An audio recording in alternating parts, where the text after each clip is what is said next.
This episode of Play the Bay is brought to you by betonline.ag. BetOnline, the fastest and easiest way to bet on all your sports action. BetOnline has you covered for all news, scores, and odds. It's the best way to place your bets, and it's free to sign up. Head to the website betonline.ag or use your mobile device to sign up today and receive your 50% welcome bonus on your first deposit. BetOnline, your online sportsbook experts. And now, Play the Bay.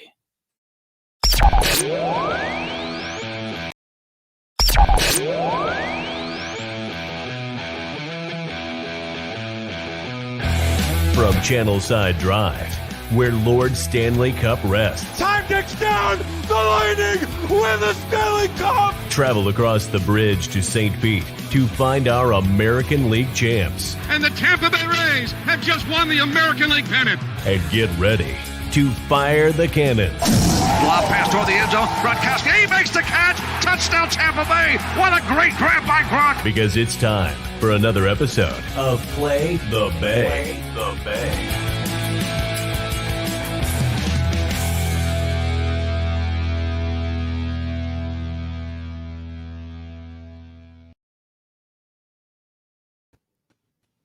Hello and welcome back to another episode of Play the Bay. Play the Bay. Evan, There he is. What did I do wrong this time? I don't know. Oh, You're just no. shaking your head. I know my mouse effed up there for a second. So, Uh-oh. yeah, all right. it's all good. Well, welcome back to Play the Bay, presented by Believe Podcast Network and Three Daughters Brewing. We're back. We're back. And badder than ever. Yeah. We're back. Chip, I you have a mean- really ideal IPA of the day today because it's very, very relevant.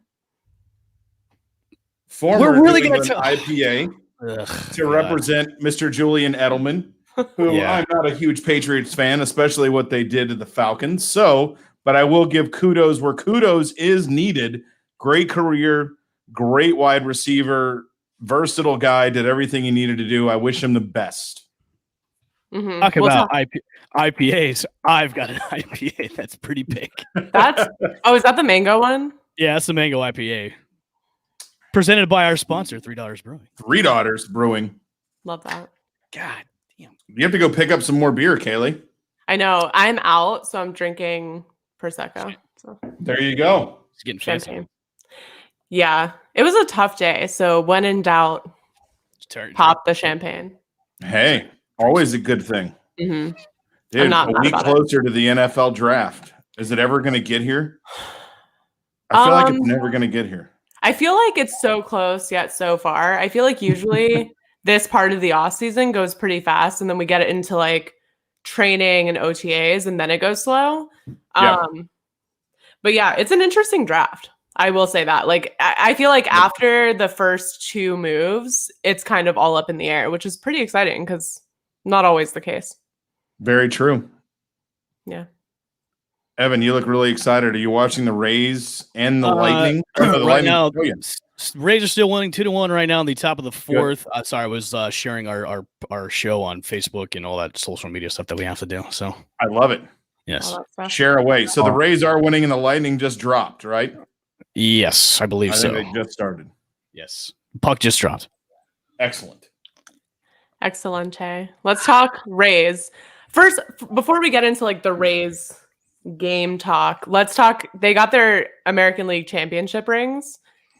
Bling, bling. Every They got time I one. come around your city, bling, bling. How They are you got feeling their- about ring ceremonies when you didn't win the whole thing?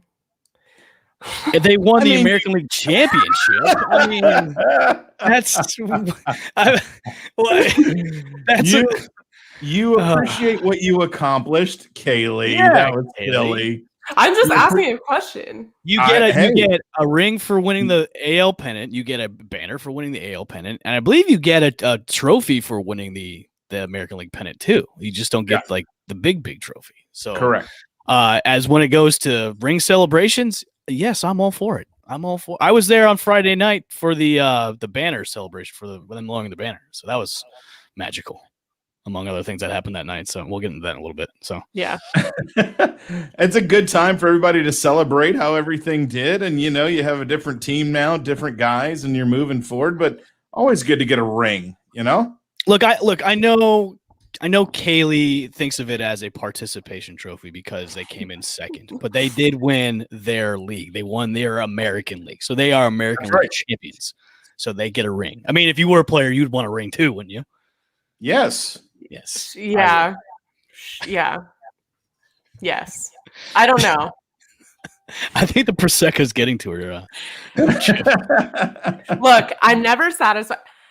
Do you know how hard it is to live in Tampa with Tampa sports fans when you're not a Tampa sports fan? Really? Like, just let that sink in. Because it's hard, I feel like, for Evan enough to deal with Rays fans and Bucs fans on Twitter. Imagine if you're just not a fan of those teams listening to you guys. Yeah. Do you guys know who Vegas Dave is? No. I've heard that before. Okay. Then I'll talk to you guys offline about it. He's a gambler, and he bets on large yeah, he does. And he's a midget. I don't know if this is true or not, but he friend requested me on Facebook for some reason. I don't know if it's legit or not, but that's interesting. Do you know Mattress Mac? Yes, I do. That's the guy in Houston that makes those large bets for the Houston Astros. So. Yeah, well, he made one on the Buccaneers too for the Super Bowl, and he won a lot of money. And he won. Well, it's interesting because what he does is he basically like offers his customers. So he says like, I'm going to put, $1 million on the Buccaneers to win the Super Bowl, 3 million, whatever he put down. And he offers like, if the Buccaneers win the Super Bowl, anyone who buys these expensive mattresses will get, half off or however much money off of their purchase. So basically he never like gets any of the money. He just essentially balances the discount that he gives customers with all the winnings. So pretty interesting. Pretty interesting. That's good though. I like that move. It's a good move. It. Yeah, it's fun. Yeah. Because I mean, at the end of the day, even if he loses the 3 million, all the customers are still paying full price. So he's not losing out on like that much money, probably. I don't know. I don't know how many people buy mattresses. I'm sure he probably just evens out. Yeah. In a way. At the end of the day. Yeah, he gets a free way to gamble, and those customers still get a good night's sleep. I mean, what a move. And he's just adorable. He's just like the kind of guy you want to be your grandpa,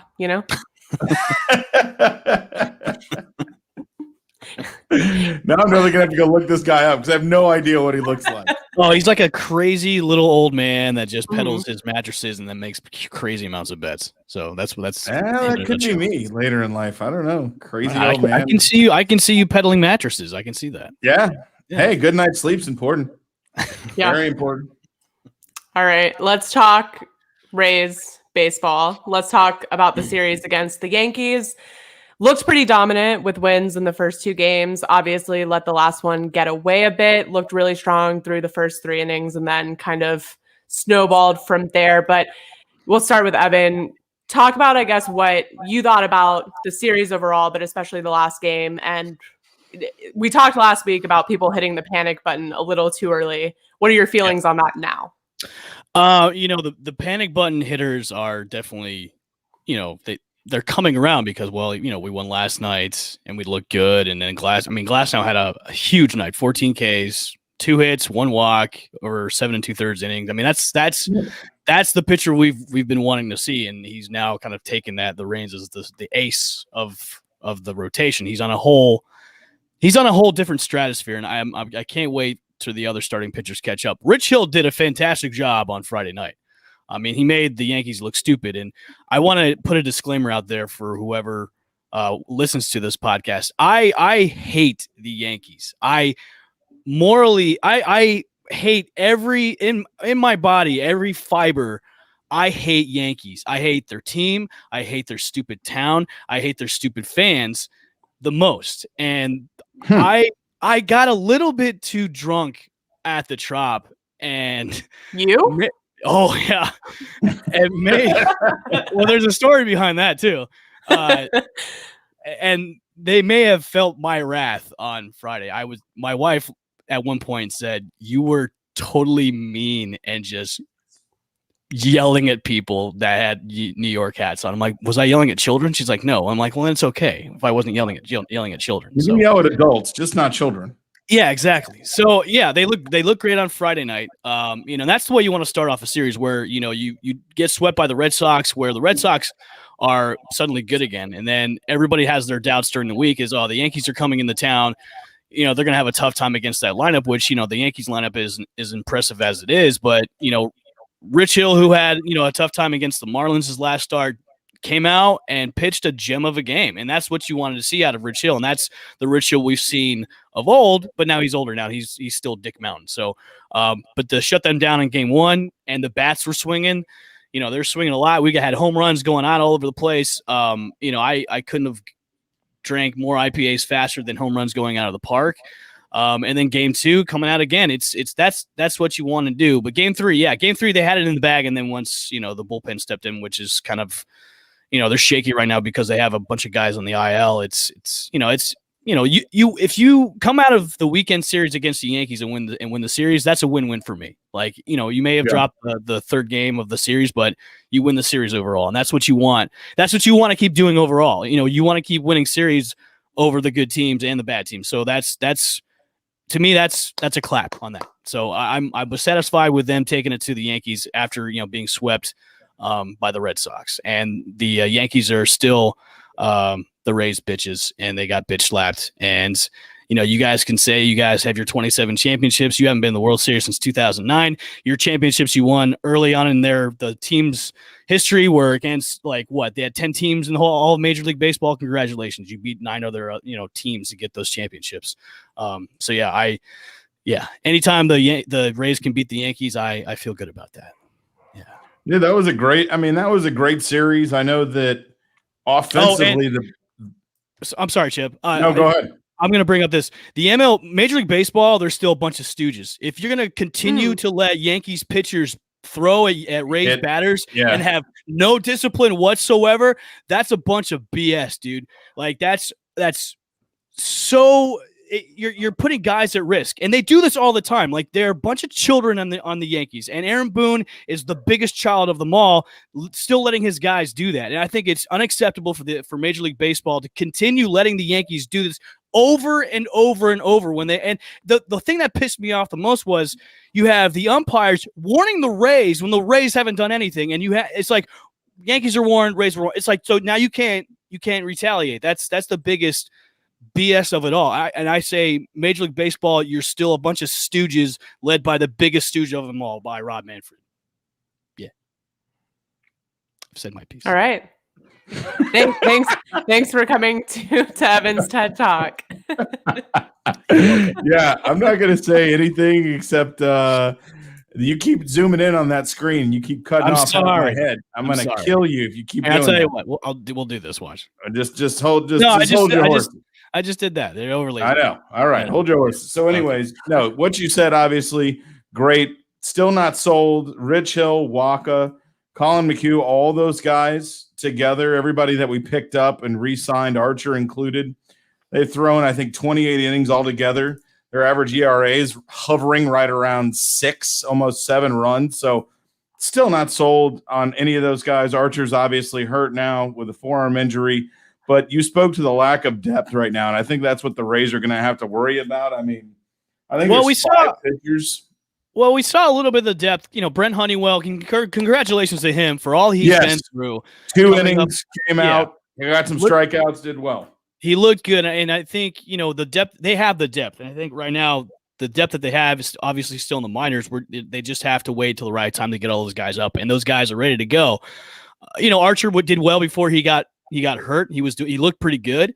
Talking about Michael Waka, that's a guy, he's still a mixed bag. I mean, once he finds his groove, he's there, but the past couple of starts he's had, he's been shaky. He's been, it's a nail biter when he's on the mound. And right now Ryan Yarbrough is not pitching so well because the Rangers have taken a 4-2 lead on the Tampa Bay Rays. So, Yarbs is another guy that, I thought could have been a number 2, number 3 guy in the rotation, but he's not showing me anything. You're not impressing me much, and he's continuing to do that. So, well, the Rays need a 2 and 3.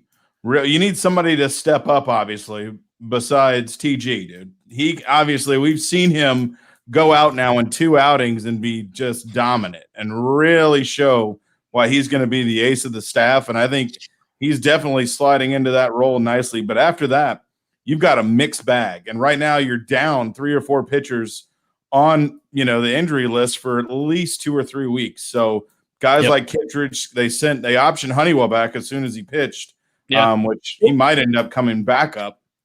They've got Josh Fleming starting tomorrow, which there's a lot of hype with Josh Fleming.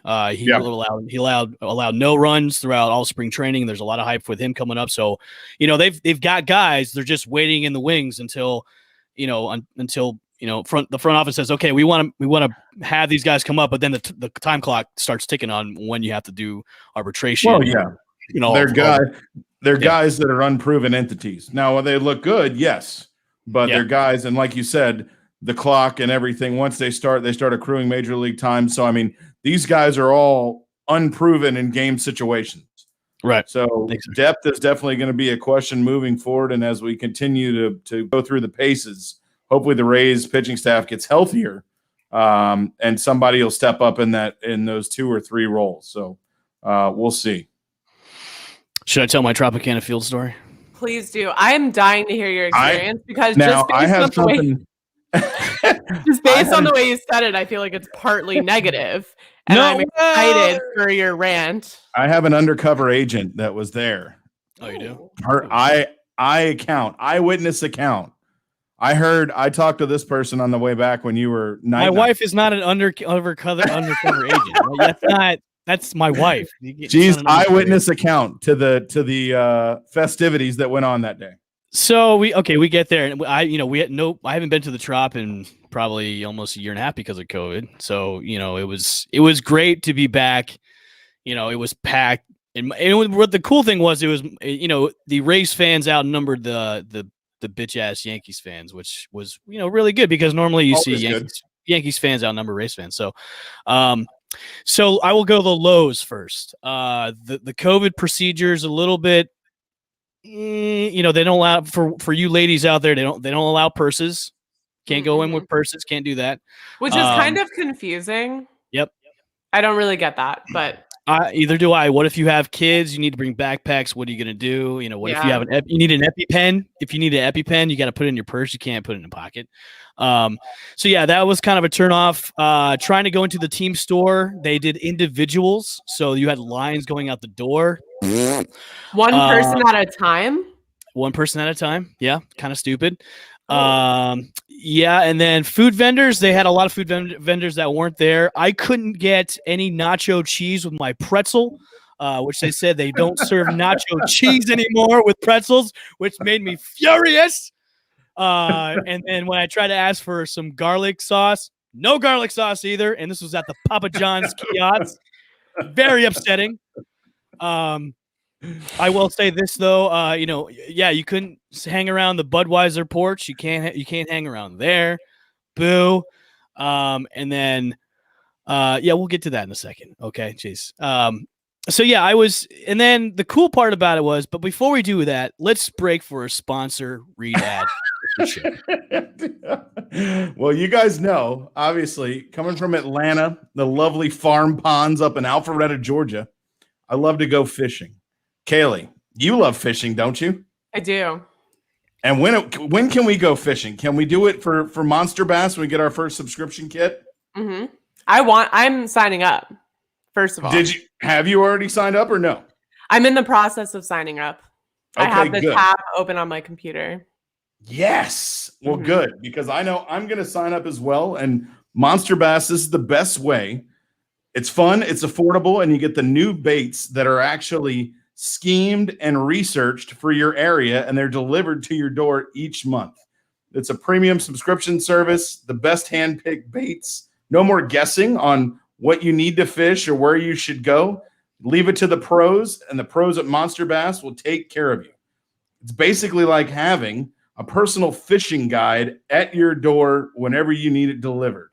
Want to catch bigger bass this season? Head over to monsterbass.com. Use the code TAMPA10 and get $10 off your first box. So guys, Kaylee, myself, we will head over to monsterbass.com and use the code TAMPA10 and get $10 off our first box. Go sign up at monsterbass.com. Words are hard. They are. Well, authenticity. Authenticity is hard. Authenticity, You know yeah. what I love about that? This is actually like not in the ad read. I'm just saying because I moved to Tampa and I had like 3 poles, right? One like saltwater, freshwater, brackish, and I Yes. had no idea where to go or what bait to use. And I have this immense sense of pride when it comes to fishing because I've been doing it my whole life. So I refuse to just go in and ask men of all people what to use and where to go. So, Is that what they call it? Fishermen? yeah, Fisherman? like I would go into Fisher the bait. people. Yeah, I'd go Fisher into the people. bait store and they'd be like, "Oh, like where are you going?" And I'd just be like, "Mind your own business," because I don't want to I don't want their mansplaining of fishing. But this removes that whole thing for me. So I really do. I They're love that. mansplaining. Yeah. Well, it just comes to your door, customized baits for your area. Yeah, you're good to go. Hmm. All right, before we get to my story, we have to break for another commercial. Yeah. Guys, here's something you didn't know about me. I don't relax very well. With my crazy life, it's hard for me to shut off my brain and just chill. I overthink. I get easily stressed out, and it effing stinks. So I did my homework, and I found Sunday Scaries. These are delicious vitamin-induced CBD gummies, and they've basically become a must-have in my daily routine. They chill me out in 20 minutes. Basically, they help take the edge off so I can maintain my composure and live scare-free. And right now, there's a no-risk, 100% lifetime guarantee coming. If you don't like this product, they're going to give you your money back. Sunday Scaries is in the stress-relieving business, not the stress-causing business. I got you 25% off to prove it. Visit sundayscaries.com and use the promo code BUSH for your discount. That's promo code BUSH for 25% off at sundayscaries.com. They're effing amazing, and you won't regret joining the Sunday Squad. Look at you, Chip, with your ad reads. I ran out of breath. You can even know. tell there. I'm I like, know. "Ah!" But it was good though. So That Great product, though. Sunday That Scaries. promo code is hilarious. Yes, that's the it one is. they gave us, and I was like, all right, I know. we'll just run with it. So With no context, though, hilarious. you know, With context, It's not a great I- read. I know. Great read. All right, so going back to my Trop story. Okay, so we Which get is up fantastic. there. We Wait, get up. wait, yes. wait. Can I, before you move on, because Yes. you said something about the pretzels and nacho cheese. Yes. Yes. Okay, can I put everyone on to something real quick? Unrelated. Sorry, Yes, but it please. has to be said. It's When okay. you go to the movies, Hmm. the movie theaters, which is a novelty, and we should all be supporting theaters. When you go to the movie theaters, dip your movie theater popcorn I already with do that. extra butter into the nacho cheese. I already do Life that. changing. I already do that. I see. We're twin flames, as they say. Well, I used to work at a movie theater when I was a kid, so yeah, I'm way ahead of you on that one. Lightning update. Predators up 2-0. Not looking good for the Bolts. Right. Yeah, Unfortunate. Rays are now down 5-2 against the Texas Rangers. So, anyways, World so is ending. The world is ending. So no nacho cheese, no garlic sauce. I'm getting a little perturbed, and so we go up to our seats, and my buddy, it's me, and my wife, and my buddy and his wife there. So we're there, and he goes, "Hey, I'm gonna go get a couple of beers, and do you want anything?" I'm like, "Yeah, go get me an IPA, whatever." So he comes back, he goes, "Yeah, these are free." I'm like, "What?" I'm like, "What are you talking about? These are for free." He's like, "Well, the lady that has the kiosk doesn't have beer in her POS, so she's not ringing them up." I'm like, "What?" Jackpot. This vendor will remain nameless, by the Yes, way. Yeah, I don't yeah, remember her. don't say Well, anything. obviously, I drank too much, so I don't remember her. Yes, you did. So, so he's like, "Yeah." So she's just writing things down. I'm like, "What, did you pay her?" And he goes, "No." I'm like, No. "What?" He goes, "Yeah, I got 2." And they're like, he came back with 2 expensive, I think, Big Storm IPAs. You know, those are like $11 beers. So I'm like, okay, let me go try this. So I go out and I order a cheesesteak because I was kind of hungry. And then I go, "Hey, such and such, can I get 2 beers?" So like, she said, "Well, I can't ring them up because there's nothing in my POS." I'm like, "Oh, okay. So can I still get the beer?" She's like, "Yeah." I'm like, "Oh God, this is gonna be so good, but also bad at the same time." So, we just kept going back and forth, like 2 cans at a time. We're talking about the 16-ounce big boys, like $11, $13 beers on the IPA. So I must have drank 10 beers throughout the whole game, and that's why That counts a rat. little inaccurate, but I'll let you slide with it. I don't even know what the I count know is. exactly how many you drank. Did my wife tell you the exact count? Yes, Okay, is it more or less? it's less. Okay. Either way, I was extremely drunk and hammered, but not to the point where I was making an ass of myself. I just became mean and just started. You were just yelling screaming names. at people. That's all. Yes, I was screaming at people And because I hate sleeping the on the car Yankees so ride much. back home. And I slept on the car right back home. Exactly.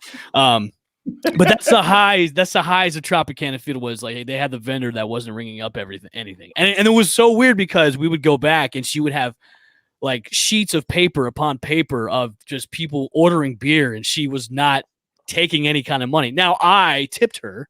I gave her a little bit of cash. Said thank you, but like she had fan appreciation day. That's what I know she had so many check marks to like what beers she was giving away for free. It was comical. I felt bad, but in the end, I'm like, well, if you can't just bring a supervisor over and tell, hey, I don't have anything in my system, then it's all your fault. So that was the extreme high of Tropicana Field.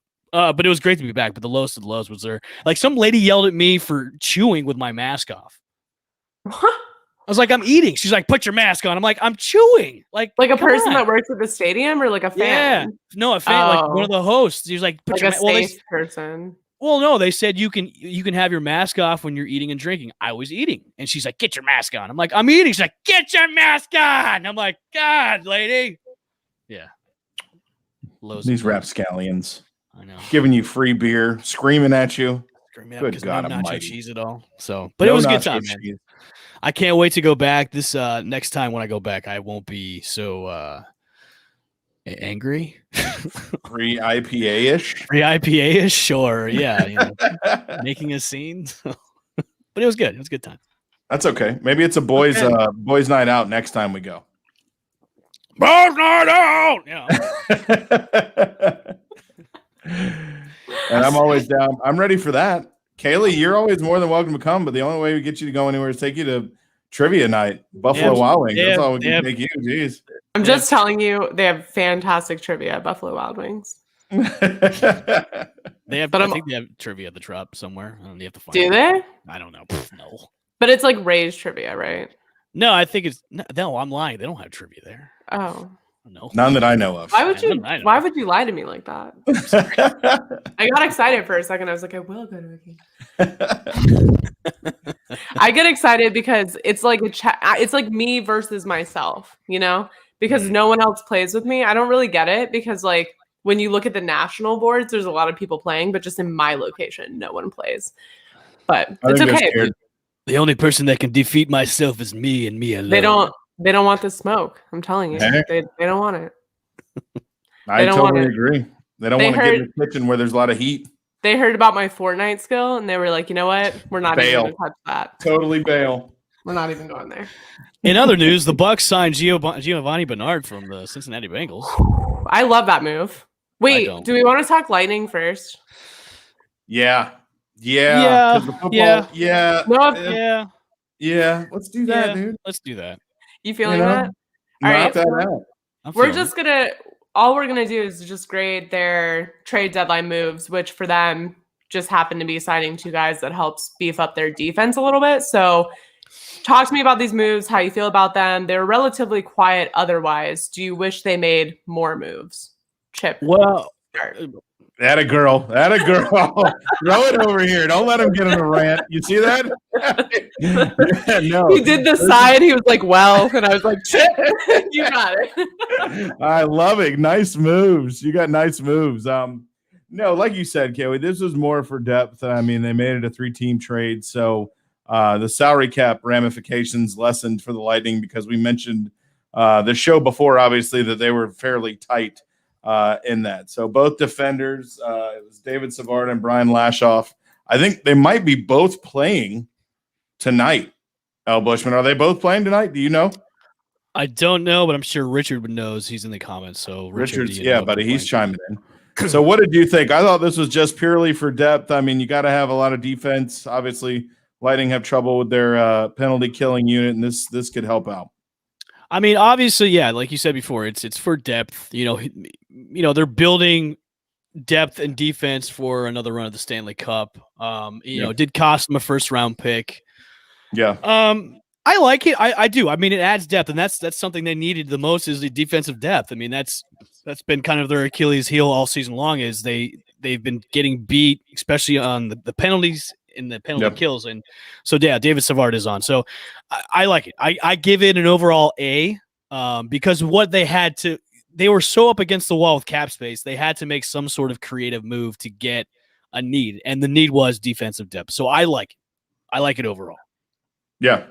You can give it an A, or, I'd probably give it a B just due to the fact that both these guys are 30 years old. They're it was a great move by the organization to keep their teams to pay 50% of their salaries so they don't take much of a hit. But like you said, if you're going to make a march to the cup, you got to have depth, and defense is what we needed. So it was a good trade. Kaylee, what do you think about it? Yeah, I agree. I think it's not as flashy as a lot of fans might want, but I feel like that goes with any team that's addressing real needs. Like, it's not as flashy. Like you mentioned, they're older. They're not going to be like big names that you're going to want to see show up and be able to tweet about, but they're needs, right? So that's how you get back. That's how you retain your position on top. And if they get there, it's up in the air, but yeah, good move for now. So we're still moving forward with the Lightning. They're tied in points right now. And we still feel good. I know as soon as we talked about them and everybody, we did the segment on pumping the brakes. Didn't they rip off 2 wins? We had lost to Detroit. And I think they won 2 games in a row. And this is still a team, like we all said, that can get it done, has the talent. It just feels like they need a situation to be greater. Their backs have to be up against the wall before they really all show up. I agree. And from what Richard was saying in the comments, I guess Kucherov is practicing. So if we get Kuch back for the playoff, that'd be huge. Yeah. Huge. Massive. Huge for the playoffs. Huge. Mm-hmm. Huge. I like it. So yeah. Hopefully, I mean, it's just what they need to do again is get a string of wins together. That's what they need to do. They can't get, winning 2, then dropping a couple, then winning. They need to have a nice win streak going on to momentum. What are we tied with Carolina now for points? You said, yes. Chip. Yeah, so that you need to get above Carolina. So and that's the thing they need to do is get a nice win streak going on and just let's ride the wave into the playoffs. That's what they need to do. They need to catch fire because I still think the team is flat. Still. Yeah. Can agree. Okay. Can agree. Do you agree, Chip? I love agreeing because it's agreeable. But yeah, they're so flat. They need opposition. Bring the Lightning some thunder, and then let's make it a weather phenomenon and do it. Let's just make it happen. Okay. If that's not the quote card for believe, bring the Lightning some thunder. What'd you say? I was gonna use my Yankee rant, but I think Chip maybe overrode that or whatever. Yeah, I think that was good. But yes, as Richard said, Carolina, the thorn in our back, the nail in our tire, the blind side in our rearview mirror of oncoming traffic. They're always there.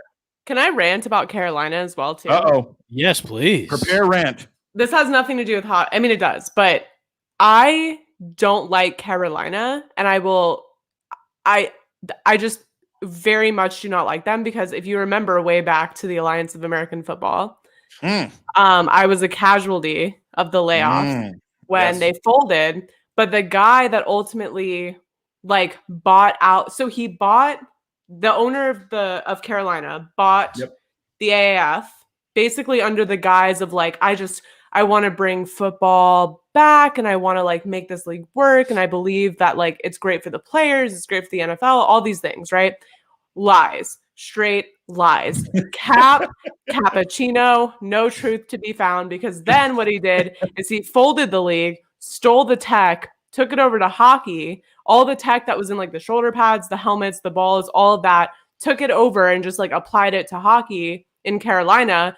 But straight up just lied for weeks about why he was acquiring the league. And then we all got fired. So that's from the heart. That tugs on the heartstrings there. Yeah. So your hatred of Carolina is like my hatred of everything. It's personal. Yankees. Yeah. Okay. It doesn't reach Yankee hatred, but it's definitely. Yeah, I know it's pretty deep with me. It's pretty hardcore when it comes to that kind of stuff. It's in the subcockle region. Yeah. It's deep. Yeah. Yeah. It's unfortunate. Okay. All right, now we can talk Bucs. Now we can circle the wagon. To the Bucs. Hat change coming on deck. Here we go. Let's go. All right. I love the fact that you switch your hats. That's very In the cute. middle What of I'm the show. Yeah, I love that.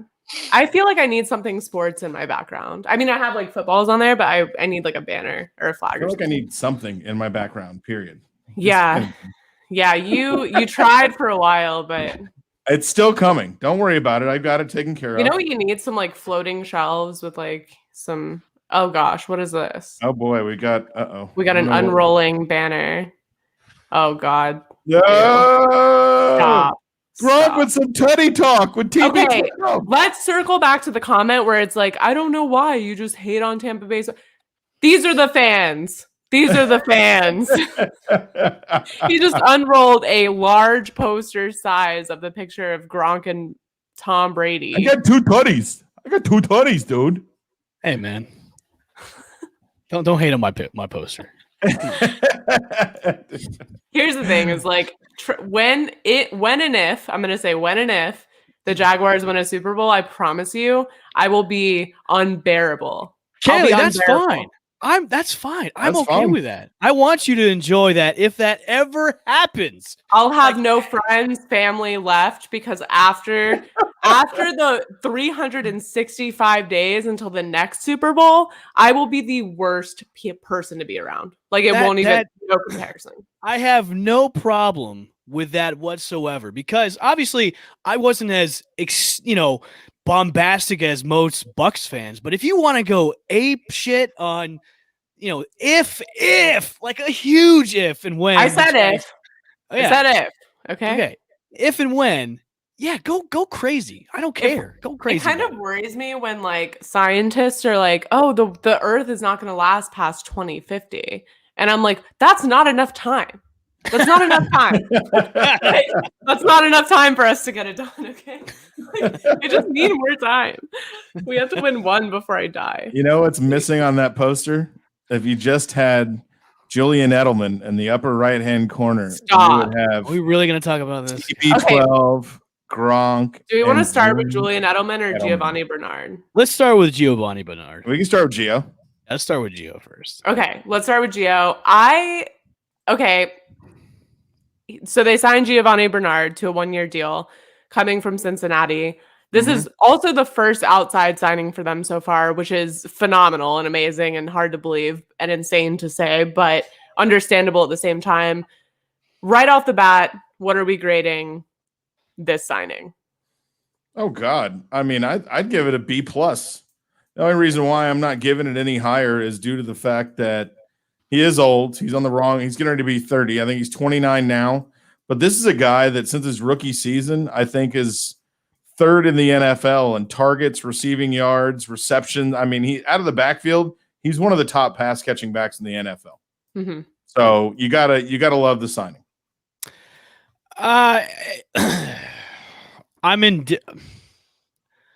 okay with it, but to me, it's not going to make. I don't think he's going to make a big impact like everybody thinks he's going to be like make an impact because, and Chip, you hit the nail right on the head. He's on the other side of 30. He's been injured the past couple seasons. Yeah, he's a great passing back, and this almost seems like it's, hey, we're getting like a younger version of LaShawn McCoy, which they signed LaShawn McCoy last year, and LaShawn maybe played like one series. Quite. Oh yeah, but LaShawn McCoy is a lot older than. Well, I know. That's why I say he's a younger version of LaShawn McCoy. So it's me. You got him on the cheap. He adds depth to the running backs that you already have. I mean, you got your two main guys, which is going to be Fournette and Rojo, and then you got Keyshawn Vaughn, and then you've got him. So I mean, it adds depth, which is good. I mean, you always need depth, especially at the running back position. But I give it a B-. I mean, I wasn't.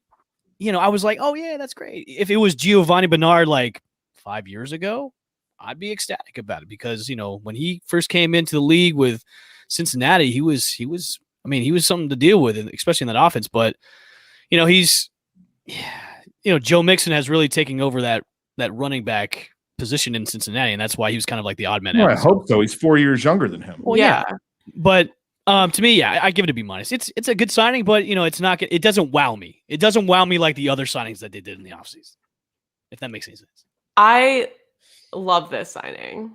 I'm going to give it an A-. And the reason I love this is not necessarily what he does on the field, but how he interacts with his team, the kind of presence he is in the locker room, the facility. I think that running back room needs a guy like that.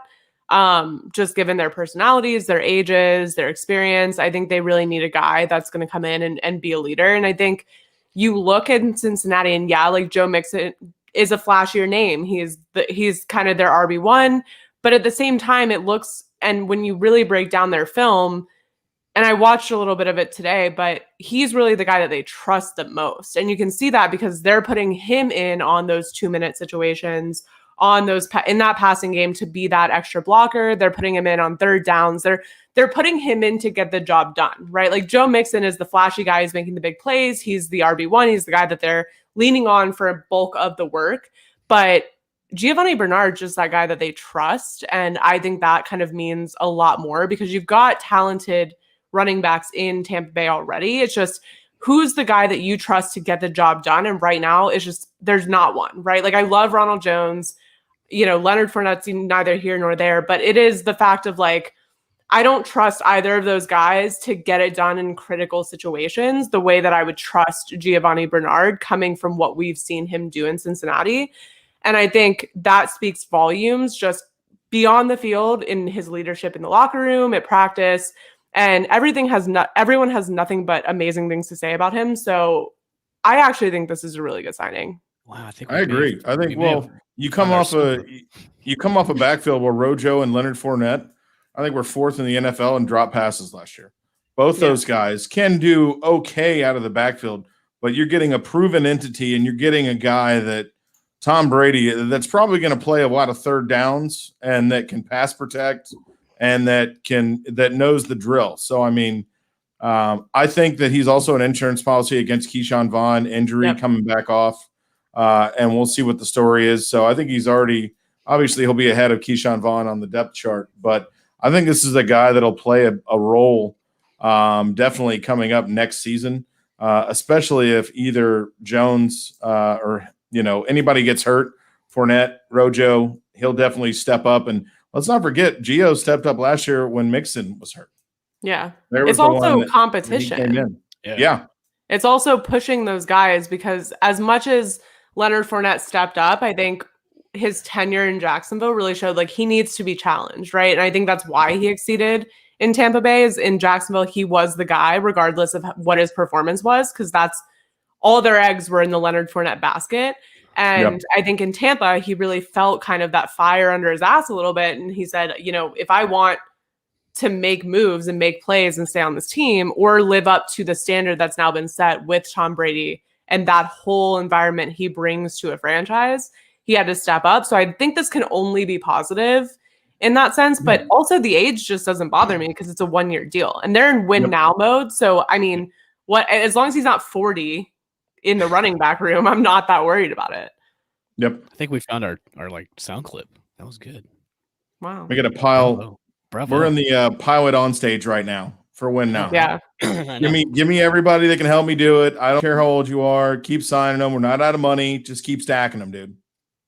Yeah. I like I said, it was a good move. I don't, it's not a flashy move. I think it just adds depth to, what they're building on right now. And Kayla, you hit the nail on the head. It's, it's win now mode. That's what Tampa Bay's MO right now is. We're going to just go after Super Bowls until Tom Brady says I'm done. And then we'll have to go back to the drawing board after that, even though Aaron Rodgers is going to be the next quarterback for the Tampa Bay Buccaneers. Now we all know that Gio was taken instead of James White, who was sniffing around the Buccaneers and who was alleged to be getting a contract, but he will no longer. But did sign with the New England Patriots. Did resign. Yeah. He did resign. So. Yeah. Yeah. But yeah, overall, not too bad. Not too bad of a signing. Overall, Gio will have a huge impact in many games next year. 2-minute drills, passing downs. He will be the guy that will be chosen to be out there. Yeah. Not Leonard Fournette, not Rojo. And to be fair, those are the holes that they had, right? Like those were kind of situations that they were forcing other backs into that now they have an answer for. So this run game just gets way more dynamic. And I think if they had, because I kind of felt like last year, I was like, you have of course you have to win the Super Bowl. Look at the team you have. Like this, this is not it's not a Cinderella story. You literally made this happen. Like you planned for it and now it happened. So like, congratulations, but also duh.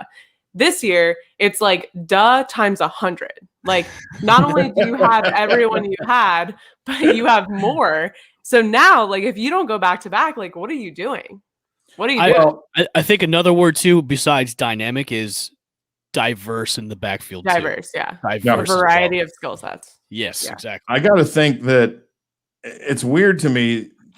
The Buccaneers have addressed most of their needs, which would almost indicate to me that they're really considering moving out of that spot or trying to gain picks. Yep. If I was the Buccaneers, if anyone was giving me a first-round pick to get into my spot, I would be taking that in lieu of Tom Brady potentially leaving in the next year, maybe if they win. Or two, if you can get a first-round pick at 32 for next year and just be ready, know you got more draft capital, you've prepared well, which is good. You've got to stack draft capital in 2022, 2023, even further because all of those guys are going to be free agents. Their contracts are going to bubble up. You're going to have to get cheap talent or retired. And you're going to need cheap talent because when you start borrowing against future years, like they've obviously done to sign all of these guys with zero salary cap, you have to basically now get cheap draft talent and then figure it out from there. So I mean, I would do that if I was them. I would trade as many draft picks away as possible. Yeah, but don't you think they're prepared to do that? I mean, now you're going into year 2 with the Tom Brady experiment, which you've already won 1 Super Bowl, and now you're going for 2. But now you have to be prepared to, after that, he retires, and all those free agents are going to be like, okay, well, Tom Brady's no longer here. I'm going to go somewhere else and maybe get paid a lot more money that I'm going to be at the Bucs. They have to have some kind of contingency plan in play. Like, hey, maybe we're going to suck for the next couple of years, but we're going to stack draft picks up and then get good. Oh, that's what I would definitely do. Yeah, I would be trading if somebody at 32 gives me a first round pick to come up. Yeah. Oh, I'm gone. Bye. Yeah. So my fellow Bucs fans, we might suck for the next couple of years after the whole Tom Brady thing is all over and done with. So just you won 2 Super Bowls. So no, I know. Hey, I'm not going to complain. Yeah. I think the other Bucs fans that don't face reality when we start to suck again happens. We suck again. Some of us have no Super Bowls. Okay, don't be ungrateful. Yeah, some of us have none. Okay, so I don't want to. Now, can we talk about Julian Edelman for 22 minutes so Evan can just blow his top? Because I can't wait. Sure. Yeah. I mean, let's talk about it. Let's get into this deep. Now, there was a lot on social media the past 24 hours. We've seen posts from Gronk. We've seen them from TB. We've seen them from the Patriots organization. We know that he's getting $2 million. He's getting an injury designation, getting out, getting some money in his pocket. Patriots thanked him. Tell me why, if you're Julian Edelman and your body is going to get time to heal, you're going to be able to relax. You got a little coin in your pocket. Your favorite quarterback of all time just won the Super Bowl. One of your best friends, Rob Gronkowski, guy that you shed blood with in Super Bowls, made blocks, caught passes with, and you're telling me that you can't live out your childhood dream after being a 7th round draft pick, signed for special teams reasons against the Patriots. You can go be with your favorite quarterback, a Hall of Fame tight end, and go win a Super Bowl when you originally got drafted for special teams in the 7th round and you went to Kent State. You're not going to go join your boys?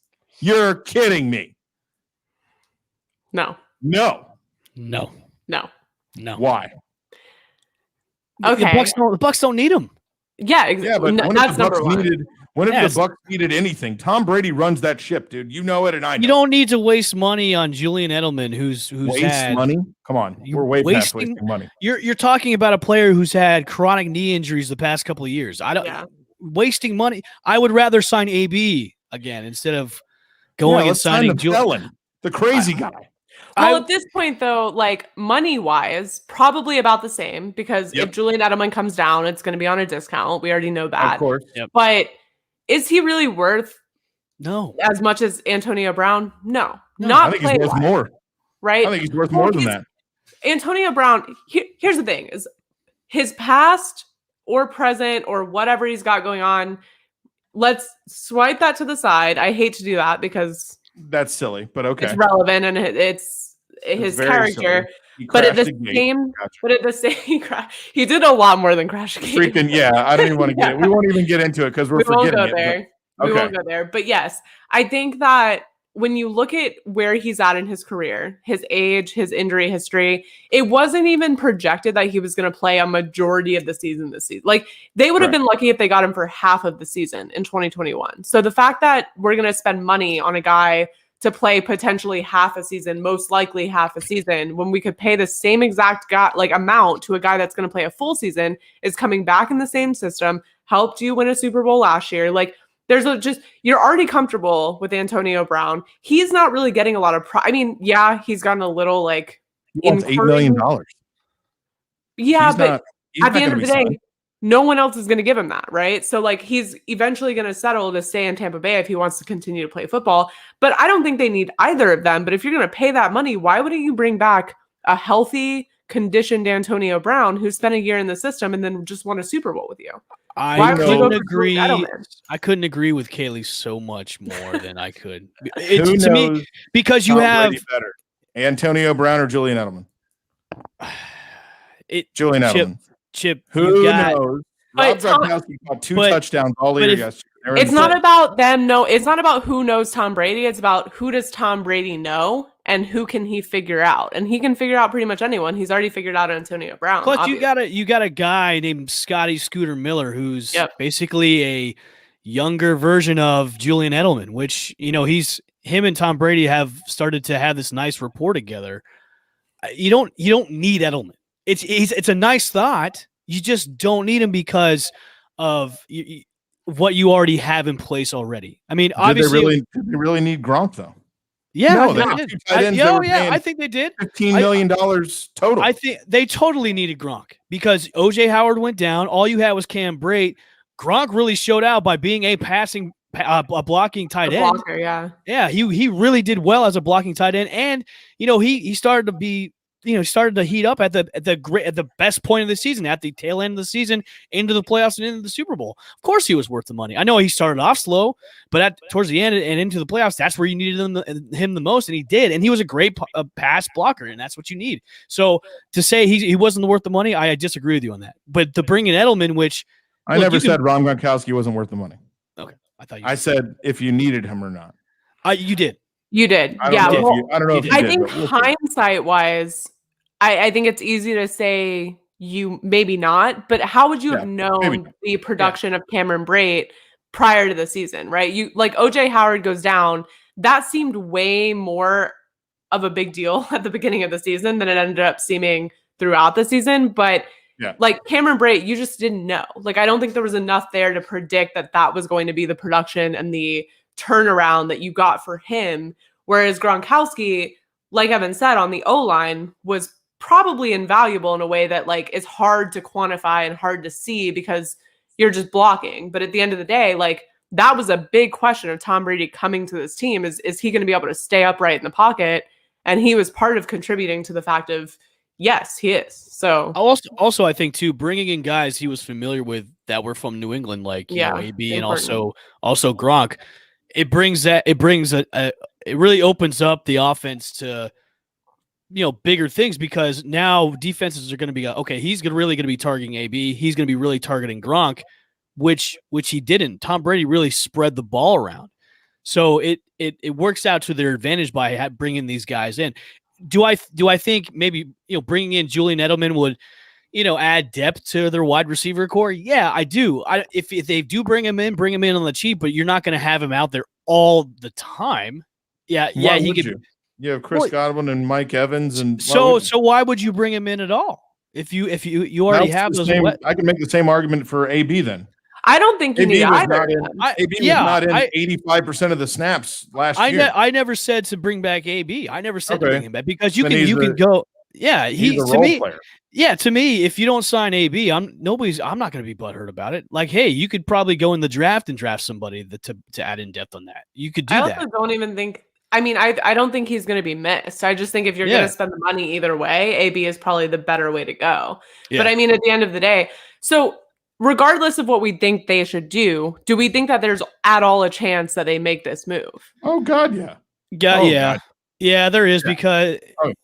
And Kaylee, I want to hear your cryptic, cracking the code of Tom Brady's Instagram post or tweet or whatever. Okay. Like Gronk started coming out saying obviously he's doing this whole 69%. Obviously 69% is he's a lot to deal with. Yeah.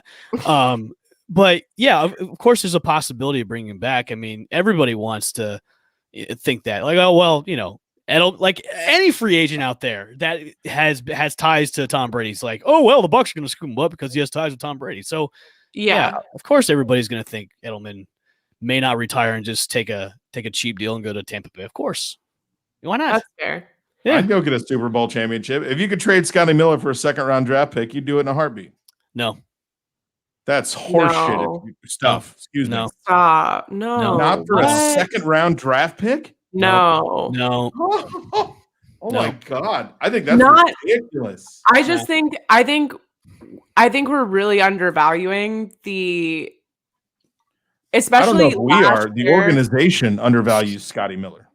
Yeah. Well, I think Very in much so. general, like if you I don't know, I just think it's invaluable to have someone who's kind of like bred into that system, but also coming out of like his connection with Tom Brady was huge last year, right? Like he made big plays at the right times and it was ramping up as the season went on.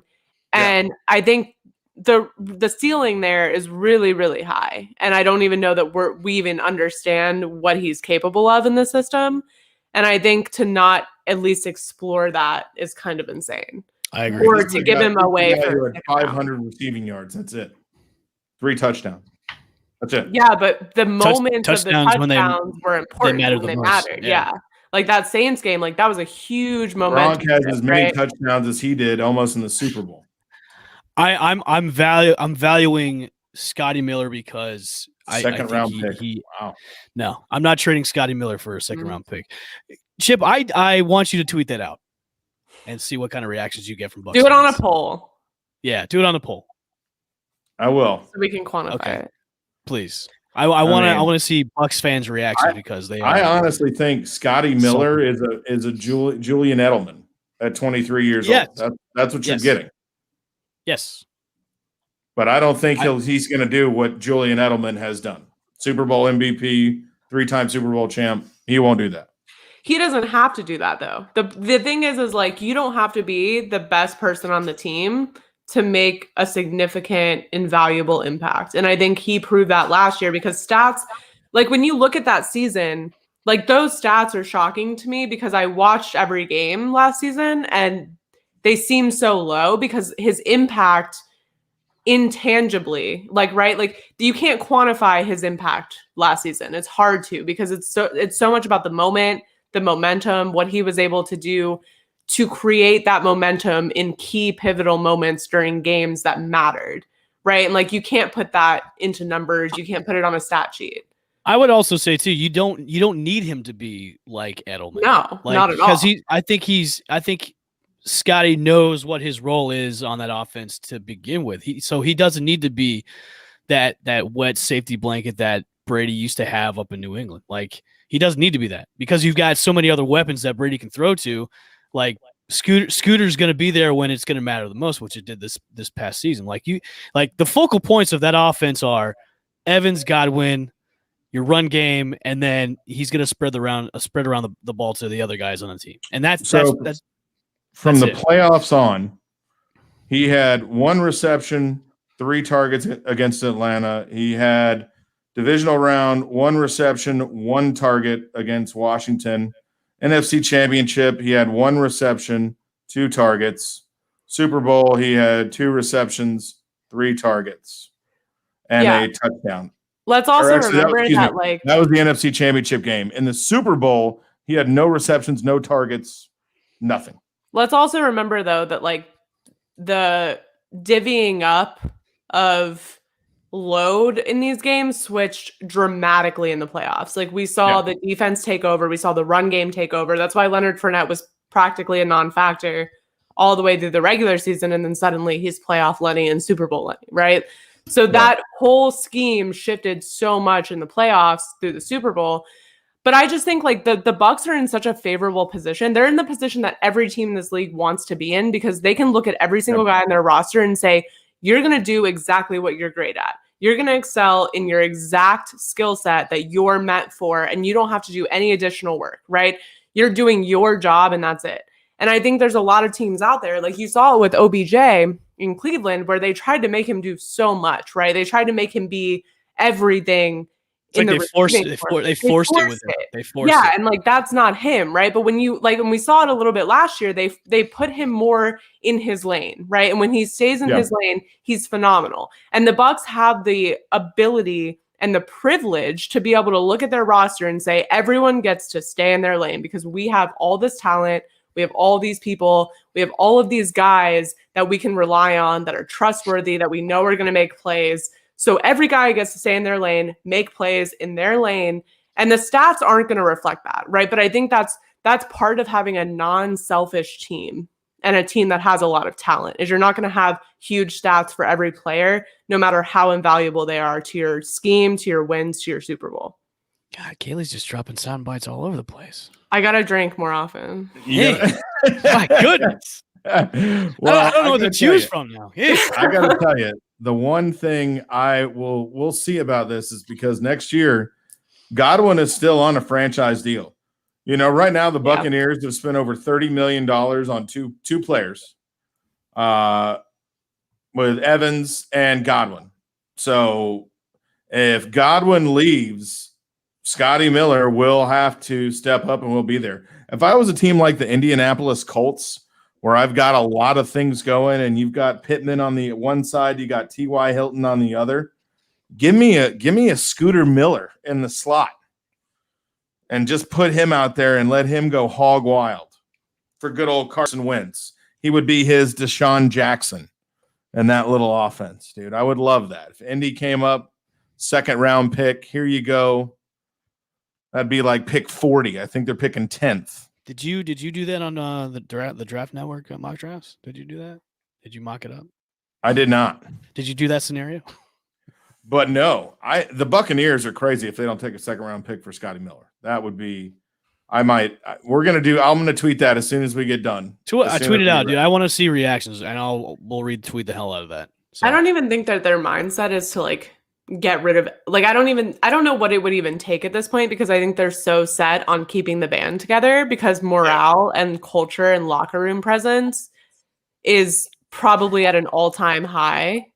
Oh, I would agree. Yeah. You know what, Chip? I wouldn't be surprised if after Brady retires, if he retires after this season, they start making moves like that. Yeah. Then you can maybe offer up Scotty Miller for a second round. Because then you're living the reality. Bring in Edelman and let him coach Scotty Miller, or let Edelman be in the wide receiver room and work with Tyler John. Let him get in there and work with those guys. I like that. I like that idea. I like that idea better. That's what I like. Mm-hmm. And the Lightning. All right, I'm doing my tweet. So you guys, I'm off my soapbox now. I'm done ranting. Okay. I love that. I won't go into my deep dive on Tom Brady's post, but I will say, I've done a lot of analysis on his social media habits recently, because I do think he's now behind the keys on his own social, and he's full-fledged Florida Brady at this point, right? Like Florida Tom. And I just think that post, like what he said about like, so happy for you and your family, like you had a great career, your football journey was like whatever. I just think that the tone was very much of like respect, appreciation, very happy for your next phase in life. And there was, to me, no hint at like, this is a possibility. And I think with how cheeky Tom Brady has been on social as of late, I I figured that if there was any chance, or if he was trying to get Julian Edelman there, that there would be some sort of like sly comment or some little like offhand joke about coming to Tampa Bay. Nothing. So I do think that based on what he said in his caption, I'm reading way into it, but I'm just making the assumption that that is not on Julian Edelman's mind. And they've most likely talked extensively. I can see that. It's almost like you just cracked the Da Vinci Code there for a second. Look at me. I know. Look at you dropping all kinds of audio bits, and you're deciphering codes now. Jeez. I bet Tom and him had a conversation. Like, hey, no doubt. You know, I bet he talked to both Gronk and Tom already. Yeah. Probably. Like, hey, are you maybe up for this? Like, if we can get you down here, are you up for this? And I think this all depends on like if his body can do this. Like, if he's ready to say, maybe I can't do this anymore because my body is broken down so much. You know what I mean? And I'm sure Gronk and Brady are like, look, there's no pressure here. We've got maybe the go ahead to bring you down here, but it's all on you. It's depending on how you feel and whatnot. So I bet you they had that conversation. No doubt. Oh yeah. And on that note, look at that. That was like, see, I'm so glad we saved Bucs for the last, because like no shade to the Lightning, but I just feel like we always get in the most heated debates about the Bucs. So just wait till we do the draft. Just wait till we do the draft show. Yeah. I said I think the Tampa Bay is still a little Super Bowl drunk. And then with free agency, I mean, holy crap, everybody hit a home run. Who cares about money? We're burning it. And I mean, let's just burn it. Let's just get everybody here. And I think locker room culture is important. And everybody in the Bucs organization knew that. They kept everybody there. Guys took pay cuts. Guys did what they needed to do. There's money going out the back door, side door, screen door, porch door, trap door, any way it's going. It's been cleaned, washed, laundered, and they're going to make another run. So we'll have to see. Listen, I'm sure Julian was on his couch, saw the boat parade, and touched the screen and was like, just we've only just begun to live. Like very few players retire with 3 Super Bowl wins, right? So I just think he's in such a different situation. Like, I feel like Gronk is just out here like, yeah, I'll go play football. Why not? Like he Super Bowl or not, like he just wants to play. I feel like for Julian Edelman, it's like you've accomplished at that position really the pinnacle of everything, right? Like you have nothing to prove. Like Tom Brady had something to prove because of the like, is it Belichick or is it Brady? And at what percentage do they play a factor? I like Julian Edelman doesn't have that. So like for him, like he's really accomplished everything he needs to in the league. All we need is Edelman, and they're going to play the Three's Company soundtrack for the old 80s show, and they're going to all show up. Edelman's looking at Edelman's the Wolverine meme where he's laying on his bed and he's got the picture of Brady and Gronk, and he just has the hand over it, and then you hear the Carpenters going like, the Dove song, like, we've only just begun, or whatever cheesy 70s rock song. Like, you're my baby. Kaylee, what's your co-host handle on Twitter again for your show? Oh, on Twitter? Let me look. Yes. Sporty Jordy. Sporty Jordy, that's what it is. Yeah, Sporty Jordy. But hang on. I wanted to go ahead and include her in this poll. Hang on. Just to see. Because I don't know if it has like more than one. Why? Yeah, so at the Sporty Jordy. Okay. JORDY. All right. We will definitely we'll include her. Yeah, Richard hit the nail right in the head. The song "Let Me Tell You About My Best Friend." Yes. That's a theme song for the Buccaneers. Let me tell you about my best friend. Yeah. I love it. Yeah. We're gonna go. This will be once. I'm excited to see these poll results. Not gonna lie. I'm excited too because I'm going to tag every single salty Bucs fan that I know that just makes a big deal about everything on Twitter. So here we go. I'm gonna. All right. Here we go. So poll is up.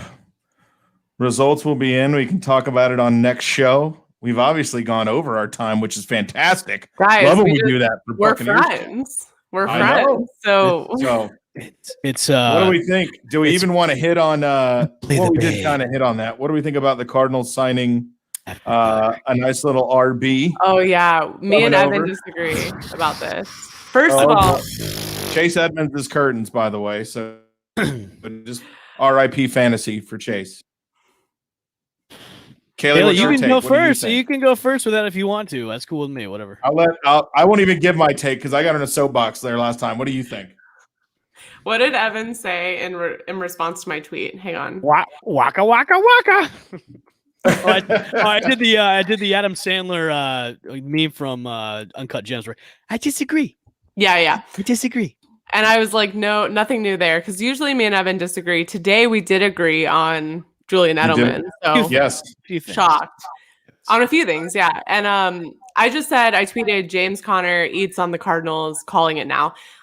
I'm a big fan of James Conner. I don't know why. I think he's just fun to watch. I enjoy his style. I just also think that the Cardinals, like when they signed JJ Watt, I think there was a lot of like people saying like, well, they're still not going to be good, right? Because like they still need offensive, this, that, the other, whatever.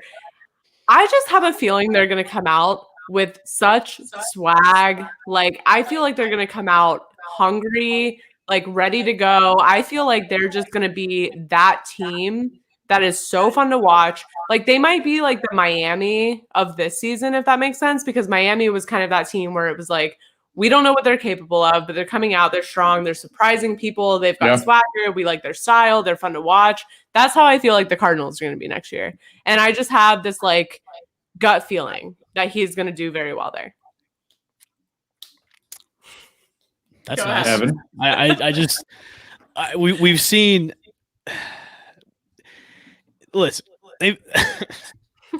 we've seen what running backs can and cannot do in Arizona, and that's not much. I mean, David Johnson, one great year. He's now in Houston right now. How many? Kenyon Drake, Chase Edmonds, you can put James Conner in there all day, but you still need an offensive line that's going to be able to open holes for you. And it's not going to happen in Arizona. What other moves did they make this offseason? JJ Watt. Besides that, they've made good moves, and also they're making a lot of key signings, I think, which is good. They're sitting in the middle of the draft, which is I think it's 16 where they are. So I mean, I think they're making a lot of good signings, and there is going to be a buzz, and you are going to see a different team, and they are going to address the offensive line. So I mean, I don't know. I don't think they're going to be. I don't know if they're going to be as good as the Dolphins, but I would say it brings another dynamic to this team because Connor's a better back than the guys that you've had there before. Way better back than David Johnson. Way better back than Kenyon Drake and Chase Edmonds. But I just don't think with the system that he's going into and with the offensive line that he's going to be trying to run through, there's a reason why the Cardinals throw a lot. Is because Kyler Murray is always running for his life and he's always throwing the ball. Like the run game has moments where it looks great, but it's been terrible. And they got AJ Green. What I don't like that. I don't like AJ Green.